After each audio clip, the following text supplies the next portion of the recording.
Hello and welcome to Distilling Cyber Policy. I'm Alex Botting with Venable, and I'm joined by my co-host, Jen Ellis of the Center for Cybersecurity Policy and Law. Hey, Jen. Hey, how you doing? I'm doing okay. How about yourself? I'm very good. I'm actually very excited because our first news story is not coming from either of us. It's coming from the amazing, talented, wonderful Inez, our producer, who has written a blog on this topic. Inez, hey, how you doing? Hello, everybody. Happy to be on the pod, an avid listener, of course. Well, you sort of have to be, whether you like it or not. So you co-authored a blog on what topic? Tell us. Yeah, so on June 28th, the Supreme Court issued some long-awaited decisions on two cases, and one has some pretty big implications for U.S. regulatory policy across all sectors, but also cybersecurity. So the U.S. Supreme Court issued its ruling in a case, Loper Bright Enterprises versus Raimondo, and it essentially overturned something called the Chevron Doctrine, which is where courts had previously deferred to an agency interpretation of an ambiguous law. So when Congress would enact something and there would be somewhat unclear guidance, the courts would defer to an agency who had that expertise. We saw this come up a lot in cybersecurity because a lot of congressional law doesn't actually capture emerging technologies, right? So we saw agencies relying on slightly out-of-date statutory authorizations and maybe sometimes adopting a creative approach to how they informed their rulemaking process. So we're going to see a lot of changes in the incoming regulatory landscape, including potential challenges to existing and ongoing cybersecurity regulation in the United States, as well as potentially challenges to prior regulation in the U.S. And my understanding is, and they use a fancy Latin phrase for this, which despite having studied Latin for years at school, I do not understand. The general is it habeas corpus? That's the only one I know. No, different one. Something decisus. I don't know, decisus. Anyway, supposedly things aren't automatically overturned retrospectively, right? Existing regs, but they've left it open that anything can be challenged, and we expect that a lot of cybersecurity regulations will be. Is that accurate? Yes, I think the term you're thinking of is stare decisis, which is a Latin term, and it means to stand by things decided. So this ruling did not overturn all prior cases that relied on the Chevron doctrine, but it did mean going forward, that doctrine will not be able to be relied upon in the same way. And prior regulation that relied on that doctrine is vulnerable to litigation across the United States, potentially in different courts in different places, based on challenges to that agency's statutory authorization to make that rule now. This sounds exhausting. I'm exhausted already. And we haven't even started properly litigating it. So basically, what does this mean for agencies, right, that are like trying to actually get the job that they're tasked with done? Do they no longer have the same level of authority, basically? So lawmakers are going to need to focus on reducing ambiguity in legislation to avoid any kind of judicial intervention. Federal agencies specifically are really going to have to work on administering really scoped, thought through cybersecurity regulation that has that sound statutory backing, right? That sound statutory backing will hopefully prevent some of these challenges. CERCIA is a great example because right now there is a proposed rule to implement CERCIA, which is the Cyber Incident Reporting for Critical Infrastructure Act. And now that act, which has already received criticism from industry and the public sector over expansive threshold requirements, it's now going to proceed kind of under the shadow of an increased threat of litigation because there are arguments that the requirements go beyond the scope because there is no clear statutory backing. So the onus is going to be on Congress to write clearer laws, and that delegation to agencies is going to need to be a lot more specific and scoped. Okay, so I know we should move off this topic, but it feels to me as though when you look at the inability for Congress to really move a lot of policy on, and also to really invest in building deep expertise on every topic, because there's only so much they can wrap their arms around as experts, with everything they have to get done and everything they have to cover.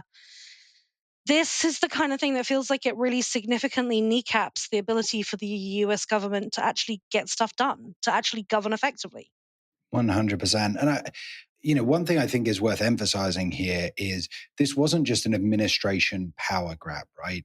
It was a kind of tacit agreement or modus operandi between Congress and the administration, where Congress said we don't want to fill in all of these details to the nth Right. degree because technology policy evolves. We want agencies to have this authority. And so they allowed them to do it. Otherwise, Congress would have been challenging it for years. So it's a very difficult world that we're moving into. Yeah. I have to say, I find this really worrying. It feels to me, like I said, like we are kneecapping the ability for the government to actually get things done and not get wrapped up in litigation, which like maybe the private sector is delighted about, but I mean, ultimately, people don't pass legislation. I would hope the legislation doesn't tend to pass frivolously, that it, is there because we need it. And so to then be in a situation where we can't use it seems to completely undermine the entire point of having a system of government, frankly. And I will say, like, I know we shouldn't get into this too much, but it feels like the Supreme Court rulings recently have been shifting away from more what I would consider to be democratic positions that enable an effective government. But we will park that there. I know it's a This is a good news start to the episode, right, huh? controversial statement, etc., etc. Some good news is coming out of Poland, where this is not the good news, but under the previous administration, we have uncovered evidence. By we, I do not mean the Center for Cybersecurity Policy Law. The public has become aware of evidence of almost 600 people who were targeted by Pegasus spyware under the previous Polish administration. I'm glad that you clarified that this was not the good news part. Yes. The good news is that the current administration is looking to address this issue and provide victims with avenues for redress. It has notified all of the known victims of this targeting operation and given them information as to how they can seek a redress through courts of law, either by becoming parties to civil cases or by getting involved in criminal cases that are brought against those individuals who are deemed to be behind it. There's also a parliamentary investigation which is underway. The big picture here is that Poland is showing us what it looks like to ensure that individuals are not targeted by the government with this kind of spyware for particularly political purposes in this case. Not necessarily saying that for criminal investigations or things like that, they will never use any kind of spyware where there's legitimate purposes, but stamping down on illegitimate purposes. And I wanted to raise this given how we've talked about the Pall Mall process in the past, Jen, and kind of finding that fair common ground. Yeah, it's an interesting story. I mean, one, I think the new Polish government is to be commended for its transparency. I hope that this will be something that marks its entire sort of duration of being in office is transparency and accountability, and that it will extend to their own behavior, not just commenting on the previous government's behavior. And to that extent, may it be something that other governments look at and adopt as well. Just for people who maybe are not as immersed in this, so Pegasus is spyware made by NSO Group. It is arguably the most famous or infamous, depending on your perspective, sort of surveillance tool in the world. And, there has been a lot of scandal, I guess, and sensationalism around its use. There have been stories of it being used against sort of journalists and dissidents in various regimes, and research uncovered kind of showing not what we would consider to be like either permissioned or defensible uses of it. It's hard to find the right language in situations like this because, like, obviously legality varies by jurisdiction, and something can be authorized within a jurisdiction, i.e., the government has given itself permission to do it, or it is deemed legal by that government's way of doing things standing. But that doesn't necessarily mean that it would be what would be considered responsible by the international community, and there is no definition there. There's no sort of standard for what responsible looks like. So it is hard to kind of have conversations around these topics, though most people know they have a knee-jerk reaction to the idea of spying on kind of ordinary citizens and not people who are planning, sort of terrible acts of some depravity. I have one other piece of news for us this week, which is that the NIS2 directive public consultation is open on the implementing act. So the NIS2 directive being the core legislation in Europe for critical infrastructure, and the implementing act for that is out for public consultation. The implementing act being the document that will go to member states showing how they implement various pieces of the legislation. Two quick things I'd flag there. One, the security controls that are required are vast and detailed in a way that is probably goes beyond any other piece of critical infrastructure ledge that I have seen in over the past 8 to 10 years. And the incident reporting thresholds seem to be very broad. We knew they would get broader, and I think most people are in favor of them getting broader, but we're talking really, really, really broad. So I think those are two areas that we, as part of the centre, are certainly looking at commenting on. So Jen, what have you got this week?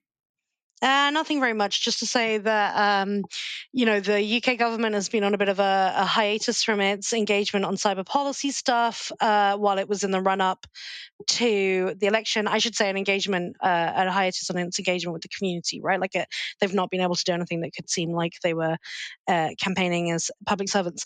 But now the election is complete and we have a new government. They're back to business as usual, albeit with the caveat that the new government will be figuring out what its priorities are around cyber policy, and we probably won't know the answer to that question for a little while. But so if you're looking at stuff like the software resilience consultation or the AI consultation, which kind of came out hand in hand, and still have a bit of a window for responses, you can now go to DCIT and engage with them. They will be able to chat with you. So we are doing that thing again, Alex, where unusually our special guest for today is somebody that you work with at Venable, which is not a thing that we regularly do. But when we scratched our heads on the topic we wanted to cover, we realized that actually the right person to cover it is somebody who works with you, which is kind of awesome. And I'm kind of excited. So today we're joined by Grant Schneider, who is a Senior Director of Cybersecurity Services at Venable LLP. Before joining Venable, Grant served as the Federal CISO for the Office of Management and Budget. That's at the White House. And also, he was on the National Security Council as Senior Director for Cybersecurity Policy, which is where I think I first met you, Grant, but I don't expect you to remember that, so don't worry. And before that, Grant he served as the Defense Intelligence Agency's CIO, Chief Information Officer, for those who, for some reason, don't know that, which is a lot. You've done a lot. Congratulations, well done, and thanks for joining us today. Thank you. I have done a lot, and I've appreciated all the opportunities, but really excited about the opportunity to chat with you guys. Oh, that was so smooth. Nicely done. My favorite thing about having coworkers on the podcast, beyond the fact that they generally have to be nice to me, is because we're very professional, we get pre-briefs beforehand, in terms of who's coming on the podcast and topics we're covering. And it's always great when that pre-brief is around someone who sits 10 feet down the hall from me. Right. Awesome. Well, we do really appreciate you coming on, Grant. And we are going to talk about the NDAA, the National Defense Authorization Act. And I can honestly say I hear a lot about it because it's important, but because I don't cover issues in Congress, I don't know that much about it at all. And I don't know why it's that important that it always comes up in conversation. So could you do a bit of a level set for us as to why the NDAA matters so much?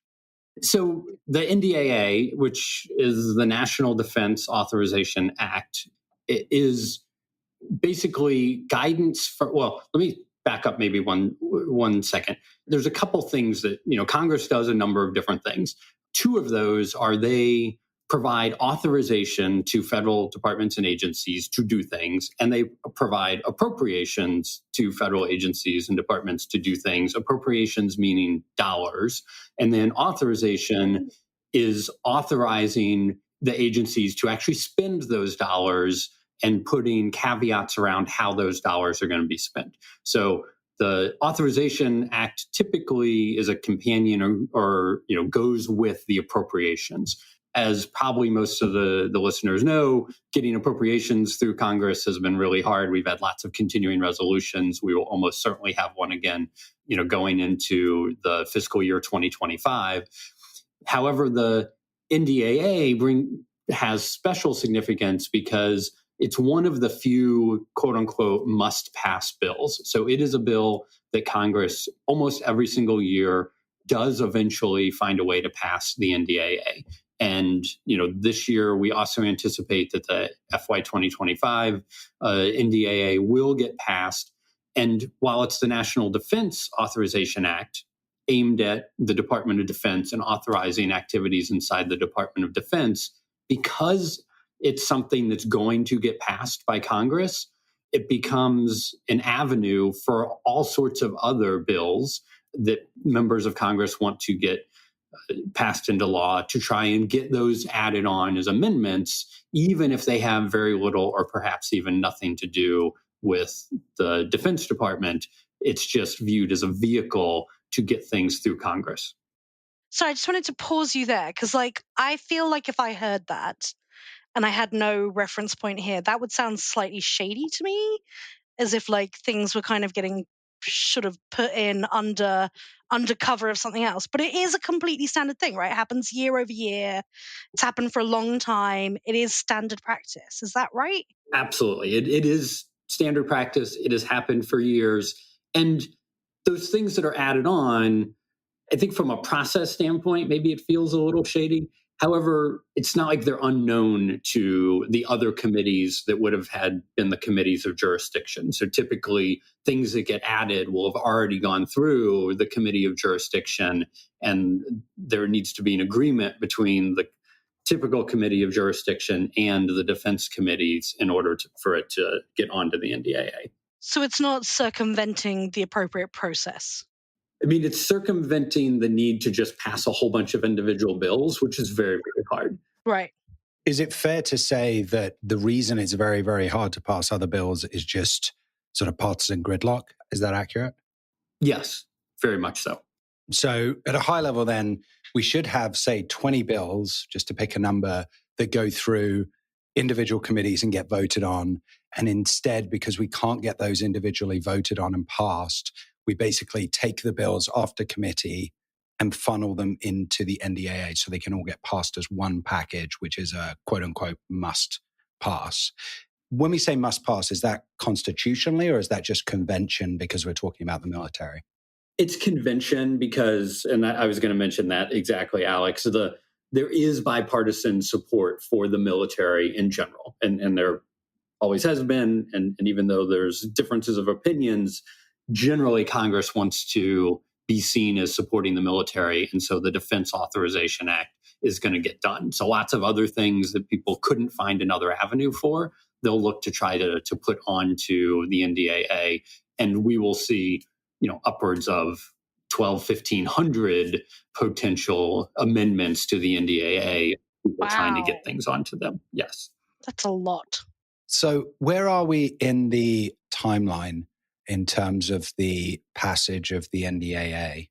So the NDAA has passed through the House. So, again, the way things work in Congress, you need a bill in the House and a bill in the Senate, and then they come together and work on them in conference to come up with a bill that can get passed. So you have the same bill eventually that passes the House and the Senate. So there's a House version of the NDAA has been introduced and has passed the House today.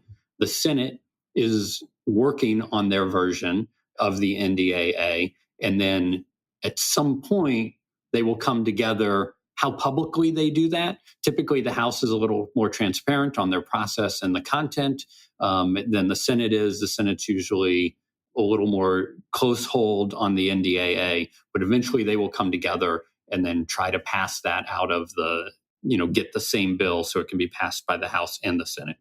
And I mean, presumably there's a reason we're talking about this, right? So you said that there's an awful lot of amendments that get proposed, but some of those this time round and in previous years are cybersecurity related, right? Yes. Do you know roughly how many for this year? I will say that most of the amendments did not get added onto the House version. The Senate is still working at the committee level. There will be an opportunity when the Senate, if they bring the NDAA to the Senate floor, for floor amendments as well. But the House has done their floor amendments and passed something out. But most of those amendments did not get added on. And there's some notable cyber ones, I think, that were added, and a number of notable cyber ones that did not get included. So can we talk about? Oh, okay. So which one am I more interested in? I want to know about the ones that got added, but before we get into that, because I think that's going to be a much more deep, substantive conversation, can you tell us about some of the notable ones that didn't make it? Here's ones you could have had. Right. Well, here's the ones we missed out. Yeah, probably the most notable one that did not get included is the FISMA, so the Federal Information Security Modernization Act.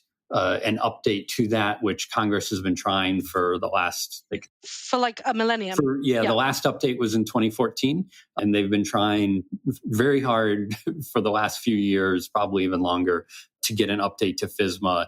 And they felt pretty good this year that they had agreement from the House Oversight Committee and the Senate Committee on Homeland Security and Government Affairs on some language, although I don't know that they had unanimous support. They were not able to get that into the NDAA. And basically, the amendments to this year to get into the NDAA had to have really no issues, have no one against them, have no real political implications. And the FISMA one it's a big bill. It does a fair amount. It adds a lot of identification of the National Cyber Director and their roles and responsibilities, as well as CISA, the Cybersecurity and Infrastructure Security Agency. And of course, CISA has become a little more political here of the last year or so. Yeah. And so that doesn't mean FISMA will go away. It just means that it's not in the NDAA. It means that it's not in the NDAA right now. It still potentially could get onto the NDAA before passage, but it did not make the House NDAA, which makes it harder for the FISMA to get passed this year, probably. Okay. So let's talk about what did make it into the House version.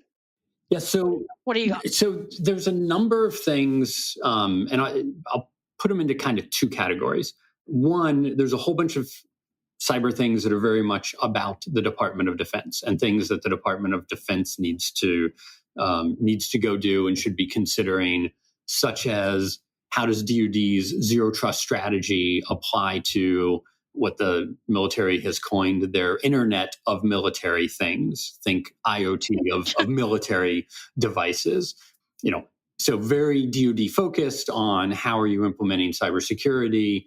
There's also a requirement for DoD's Cybercrime Center to conduct tabletop exercises with the Defense Industrial Base. So the Defense Industrial Base, think all the companies that support the Department of Defense, and the DoD Cybercrime Center works to make sure that those companies have adequate cyber defenses. And so there's a requirement for some tabletop exercises there. There's additional requirements to work with allies on cyber threats to undersea cables, other things around how the department looks at operational technologies, and making sure that they're viewing the cyber concerns and understanding the cyber concerns with those various operational technologies used throughout the department. Grant, I guarantee that you just said the words that will have got Alex 5,000% more interested in the NDAA. Talk more to me about subsea cables. Just kidding. I'm very glad you're excited about subsea cables. It's a very niche group. You're going to be excited whenever their report comes out on the cybersecurity of subsea cables. And also for you, it's a requirement to work cooperatively with international partners and allies. So it's international too. It's all of the things he loves all most. All of Alex's things. Well, amazing. That has made my day. If you can wind cricket in there as well, he will just be the happiest person alive. Okay, so anything else that's in there that we want to cover? So I think one of the other things that's kind of interesting is, well, three maybe that I will highlight. One is a requirement for DoD to develop a report on the feasibility of adding a National Guard of every state to have a cyber unit. So many National Guards at state levels have cyber units, but not all of them do. And so there's a proposal or a requirement to produce a report on the feasibility to expand that. Can we just stop and talk about that really quickly? I'm sort of interested in this topic about, because when I lived in the States, I feel like this was a conversation that was just starting to kick off. And at the time, like many states were looking at kind of creating like cyber militias of volunteers from the private sector. But from if I'm understanding right, what you're saying is that like, rather than that model, they're actual like servicemen and women who are paid by the US government and trained by the US government. And it is like working in any other branch of the military. Is that right? Yes. And they're typically the people that work in the National Guard, most of them, that is essentially a part-time occupation. Right. Okay. So then they might also be working in the private sector on the side. Exactly. Right? Be working in critical infrastructure. They may work at a cybersecurity firm. They may have skills that are not always being immediately leveraged by their Guard duties. And this would potentially get more people into the Guard and provide a capability where, because the National Guard, works with states, they work on election security, they can work on a lot of different things that are necessary to especially respond to incidents. Right. Yeah, I mean, and it's good to have those people that you can call on when there is a major incident, for sure. But I still kind of have a weird Starship Troopers kind of a feeling when people start talking about National Cyber Force. I can't help it. Well, and there's another requirement in the NDAA for DoD to conduct a study, an independent study, so not DoD, but to create an independent study on establishing a U.S. cyber force that. Oh, now that's my Starship Troopers moment. Right? Starship Troopers. And this would allow DoD to accept voluntary support as well. So this gets a little more into, right, where you were. The militias, right, exactly. Side of things. The volunteer militia, the volunteer cyber militia. Knowing the security community's affinity for pins, badges, stickers, all of the above, I think it's necessary to create this cyber force, if only for the opportunities on that front. Right. For the merit just will no one think of the challenge coins, right? Okay, so is there anything that didn't make it in that you think should have? Anything that you wanted to see that didn't go in? I mean, we talked about FISMA. I would have liked to have seen FISMA make it in. I think that was one of the bigger ones. One other item that did make it in that I will mention is a requirement for government contractors to have vulnerability disclosure programs. And today, U.S. government organizations are required to have those due to an OMB memo and a binding operational directive. But this would expand that to government contractors, which I think is just such an easy, low-cost item that everyone should have. I thought that was a good thing that made it in. Yeah, it's sensible. I mean, I don't think it's going to be the thing that like changes the world, because for the most part, you have to look at how many of them are actually manufacturing technology. But the ones that are definitely should, for sure. So yeah, very, very sensible. Okay, so for any security pros who are listening, or cyber policy aficionados, where can they get more information about all of this stuff? Where does one go to find out what's in the NDAA and to see the latest copy? So if you go to either right now I would send you to the House Armed Services Committee, and they actually have an NDA resources page. And if you search on FY25 NDA resources, it will show you what the current version of the bill looks like, as well as some information on some of the amendments, and then, obviously their press releases. And so that is a place. Congress.gov will eventually post what has been passed out of the House and tracks the bills as well. So, if you want to get to Congress.gov is a phenomenal resource for anybody wanting to track what's happening in legislation. Absolutely. And we'll include a link to the, I think you said House Armed Services site in the blog. And then, given that the House one has sort of moved and the Senate one, we don't really know what's going on, is there a way for people, if they have strong points of view on this stuff, if they're like, no, I totally disagree with this, is a terrible idea because of X thing that people haven't foreseen, is there a way for them to play a role, for them to have a say? I mean, the way to influence the NDAA is through lobbying efforts. So it would be people working with the committee, working with members on the committee.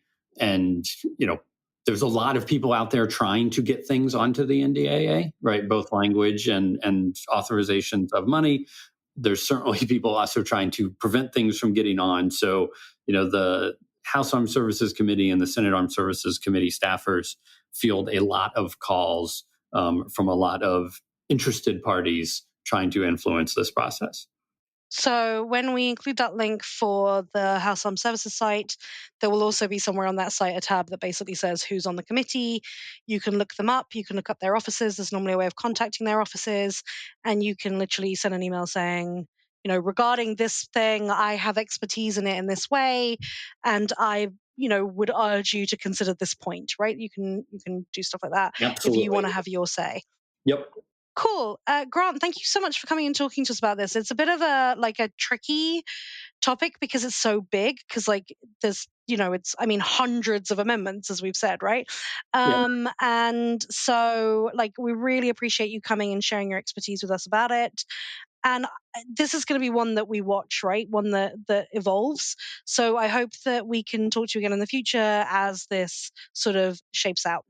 Yeah, and I'd be happy to talk in the future. And I would also just comment, I don't know that we talked, but it's very unlikely, I think, that this gets passed before the election. I think most people believe that... Thank you. Yes, I meant to ask you about that.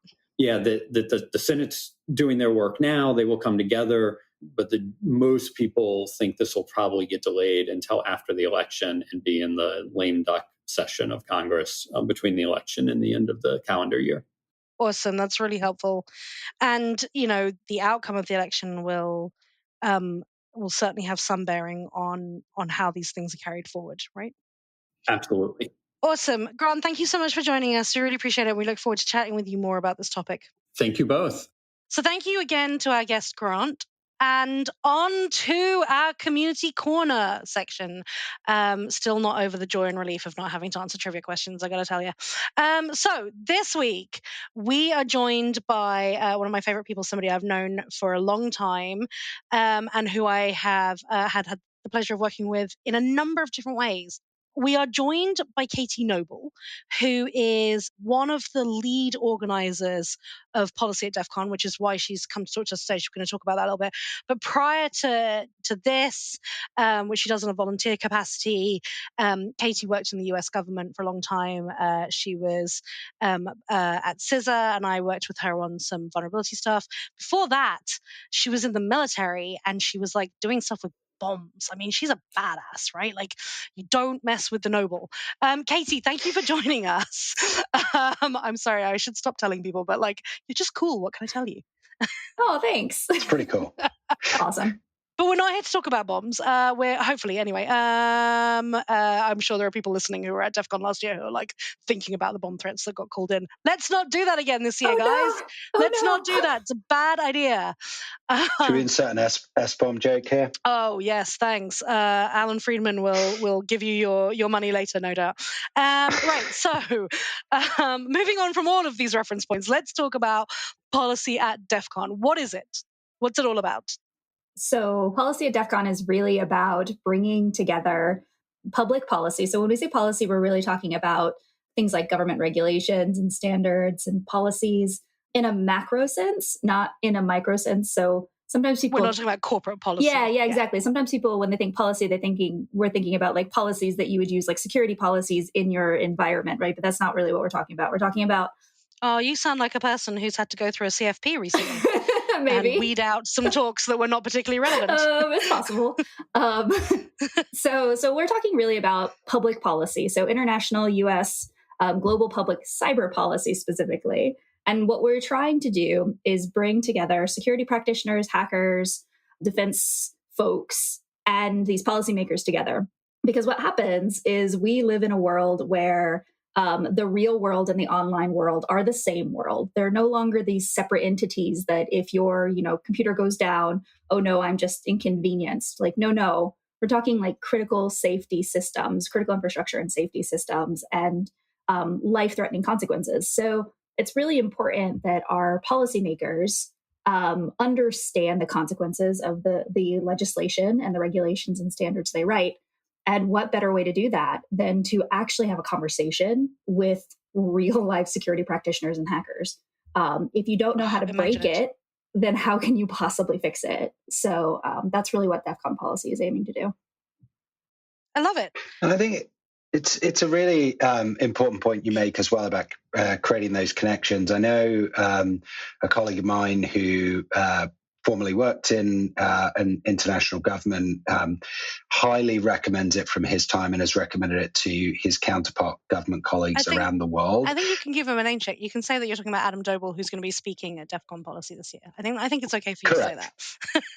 Okay, so Adam Doble, talking to him about it. There aren't enough opportunities for policymakers to talk to security practitioners without intermediaries.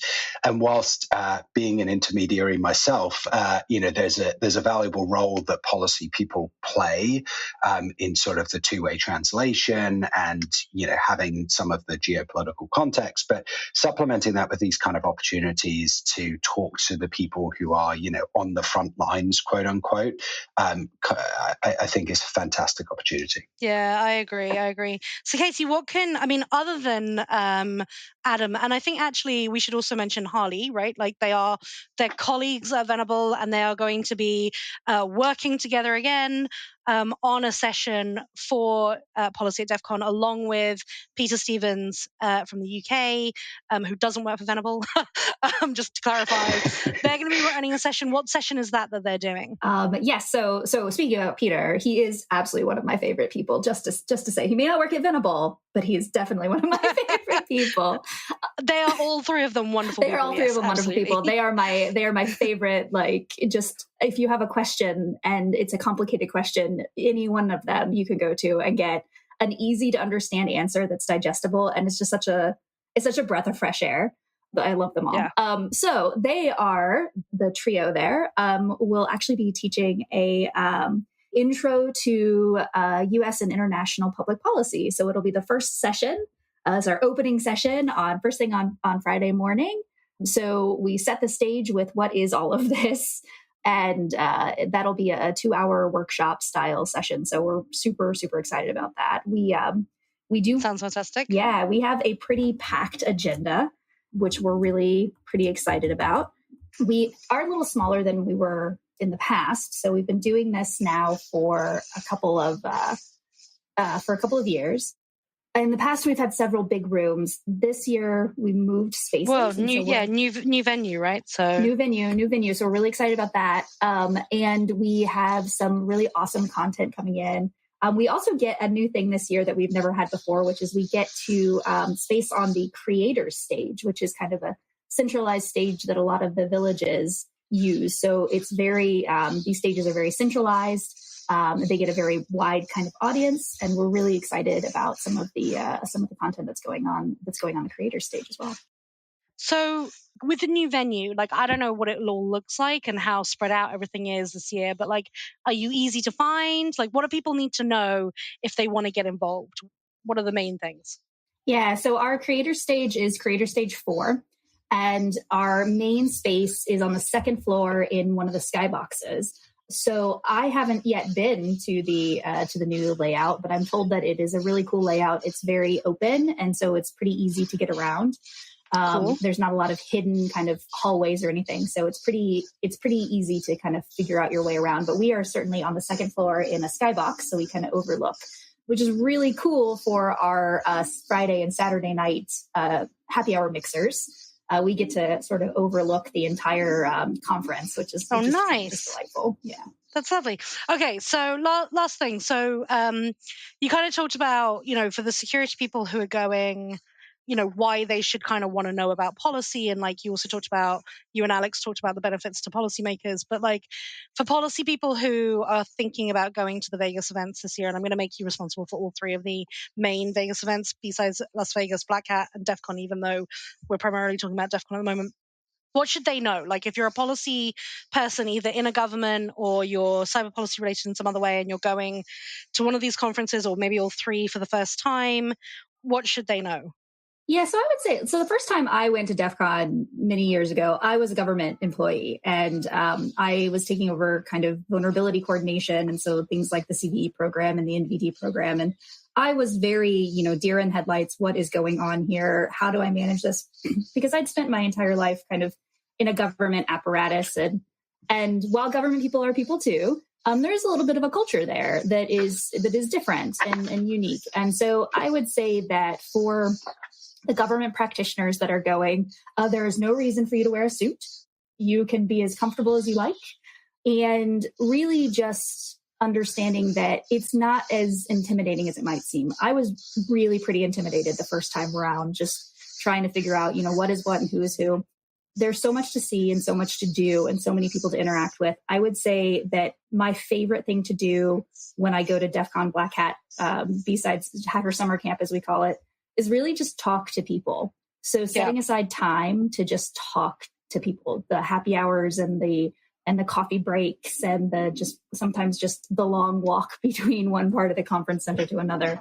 So I would say it's all being in learning mode, being in receiving mode, being in curiosity mode, and really just talk to people. People are so friendly.